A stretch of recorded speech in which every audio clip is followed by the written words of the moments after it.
IPO में apply करने के बाद काफ़ी सारे लोगों के पैसे फंस जाते हैं। इवन मेरे खुद के भी एक बार पैसा फंस गया था आईपीओ में अप्लाई करने के बाद, जो कि यहाँ पर मेरा जो है 30 दिन में पैसा आया था। बाकी आज की इस वीडियो में मैं आपको बताने वाला हूँ कि किस तरीके से यहाँ पर आपका जो भी पैसा फंसा है उसे आप वापस से सही से आप अनब्लॉक करा सकते हो। एंड यहाँ पर आपको पूरा प्रोसेस पता चलने वाला है आईपीओ का। एंड ये भी बताऊँगा क्यों आपके पैसे आईपीओ में काफ़ी बार फंस जाते हैं, वो भी 15-15 या फिर 30 दिनों तक। और इस वीडियो को देखने के बाद आपके सारे डाउट भी क्लियर हो जाएंगे आईपीओ के रिलेटेड। तो चलिए वीडियो को स्टार्ट करते हैं बिना किसी देरी के।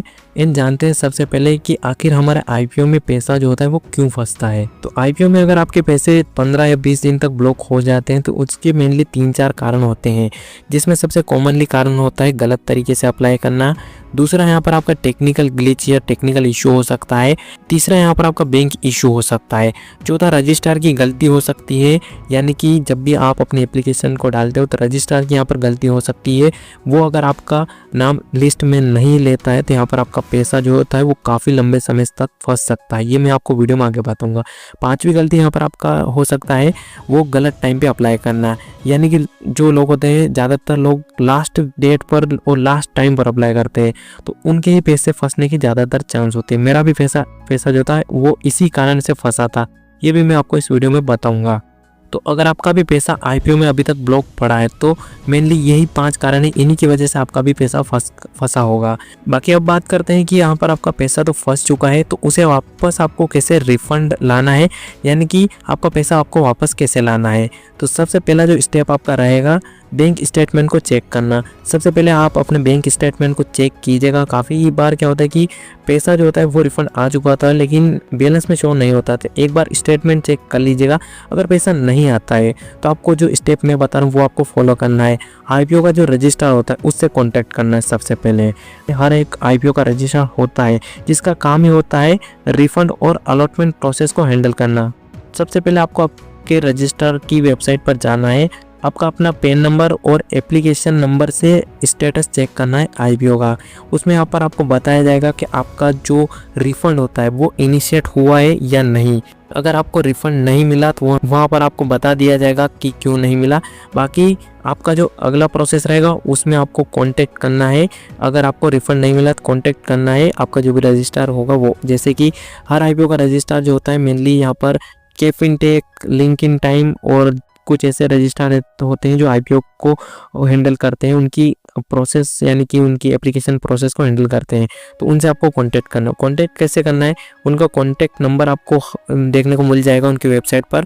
वहां से आपको कॉल करके बोलना है कि हमें रिफंड नहीं मिला है। बाकी यही प्रोसेस नहीं है दोस्तों, वीडियो में आगे मैं और भी प्रोसेस बताऊंगा, क्योंकि आपका जो पैसा होता है वो किसी एक कारण से नहीं फंसता है, अलग अलग कारण हो सकता है। अगर रजिस्ट्रार की गलती है तो ये प्रोसेस काम आएगा, बैंक की गलती है तो वो प्रोसेस काम आएगा। अगर आपकी गलती है तो आपको क्या करना है वो मैं आपको बताऊंगा। तो सबसे पहले आपको रजिस्ट्रार से कांटेक्ट करना है, वो आपको बताएगा कि आपका पैसा क्यों फंसा था। मैंने कांटेक्ट किया था दोस्तों, मेरा पैसा फंस गया था 30 दिन तक। तो उन्होंने मुझे बताया था कि मैंने जो है लास्ट टाइम पर अप्लाई किया था, उस वजह से मेरा जो एप्लीकेशन था वो रजिस्ट्रार के पास गया ही नहीं था। अगर आप भी ये गलती करते हो, लास्ट टाइम पर अप्लाई करते हो आईपीओ के और लास्ट टाइम यानी कि लास्ट डेट लास्ट टाइम यानी कि 5 बजे के आसपास लास्ट डेट पर अगर आप अप्लाई करते हो, उस टाइम पर काफ़ी सारी एप्लीकेशन एक साथ लगती है, तो वहाँ पर काफ़ी सारे लोगों की एप्लीकेशन जा ही नहीं पाती है रजिस्ट्रार के पास। अगर आपकी जो एप्लीकेशन है वो रजिस्ट्रार के पास जाएगी नहीं तो वो आपका रिफंड जो होता है वो इनिशिएट कैसे करता है। रजिस्ट्रार के पास सभी एप्लीकेशन की लिस्ट होती है, जो कि लिस्ट बैंक को भेजना होती है। बैंक देखेगी कि किन किन का यहाँ पर जो होता है वो रिफंड इनिशिएट करना है। बाकी उस लिस्ट में आपका नाम ही नहीं होगा तो वहाँ पर आपका पैसा जो होगा वो फंस जाएगा। बाकी यहाँ मैं आपको एक राहत की बात बता दूं कि जो पैसा होता है आपका, जो भी पैसा ब्लॉक हुआ होता है आईपीओ में, वो पैसा आपका कहीं नहीं जाता है। आईपीओ की मेनली डेट होती है, एक रिफंड डेट होती है, मैंडेट डेट होती है, मैंडेट एंड डेट होती है, जिसमें यहाँ पर आपका मैंडेट एंड डेट पर जो आपका पैसा होता है वो आपके अकाउंट में आ जाएगा। अगर आपको अलॉटमेंट मिला ना मिला, यानी कि अगर आपको अलॉटमेंट मिला वो तो पैसा आपका कट जाएगा अकाउंट से, अगर नहीं मिला तो आपका पैसा आपके बैंक अकाउंट में ही आना है। क्योंकि मैंडेट जो होता है वो दोस्तों लगभग 30 दिन का होता है, वो ख़त्म हो जाएगा, उसके बाद तो आपका पैसा आपके अकाउंट में आ ही जाएगा। बाकी आपको अगर जल्दी पैसा वापस लाना है तो आपको सबसे पहले रजिस्ट्रार से कांटेक्ट करना है, वो आपको बता देगा आगे का प्रोसेस। अगर बैंक की गलती है तो आपको बैंक से कांटेक्ट करना है। बैंक में आपको जाना है, बैंक मैनेजर से बात करनी है, वो आपको बताएगा कि आपका पैसा यहाँ पर आपको क्यों नहीं मिला। अगर दोनों ही नहीं मान रहे, बता रहे हैं कि दोनों की ही गलती नहीं है, तो आप सेबी में कंप्लेंट कर सकते हैं। ये आपके लिए लास्ट ऑप्शन है। अगर आपका जो पैसा होता है वो 10 दिन से ज़्यादा ब्लॉक पड़ा रहता है, तो आप सेबी में कंप्लेंट कर सकते हैं, रजिस्ट्रार या बैंक की। तो सेबी जो होता है वो आपका जो प्रोसेस, वो जो आपका प्रॉब्लम होगा वो समझेगा, और आपको सेबी में कैसे यहाँ पर कंप्लेंट करनी है उसका प्रोसेस अगर आप जानना चाहते हैं तो मुझे कमेंट करके बता सकते हैं। मैं आपको बताऊंगा किस तरीके से आपको कंप्लेंट करनी है अगर आपका पैसा ब्लॉक पड़ा है तो उसकी। अब बताता हूँ दोस्तों मैंने क्या किया था जो कि मेरा पैसा फंसा था। तो मेरा जो पैसा फंसा था दोस्तों वो मेरी गलती थी। मैंने लास्ट टाइम पर अप्लाई किया था, जैसे कि मैंने अभी आपको बताया था आगे, और उसमें मैंने क्या किया था कि वहाँ पर मेरा जो भी एप्लीकेशन था वो नहीं लगा था। तो मैंने इनके रजिस्ट्रार से कांटेक्ट किया था, जो भी मेरा आईपीओ था। उन्होंने मुझे बताया कि आपने लास्ट टाइम पर अप्लाई किया था तो आपका नहीं लगा था एप्लीकेशन, उस वजह से आपका रिफ़ंड इनिशिएट नहीं हो पाया। बाकी मेरा जो पैसा था मैंडेट का जो एंड डेट होता है उस डेट के बाद अपने आप ही आ गया था मेरे अकाउंट में, यानी कि 30 दिन लगे थे मेरे पैसे मेरे अकाउंट में वापस आने में। तो मैंने उसके बाद ये गलती करना छोड़ दिया कि मैं जब भी अप्लाई करता हूँ तब यहाँ पर मैं 1 दिन पहले अप्लाई करता हूँ लास्ट डेट के।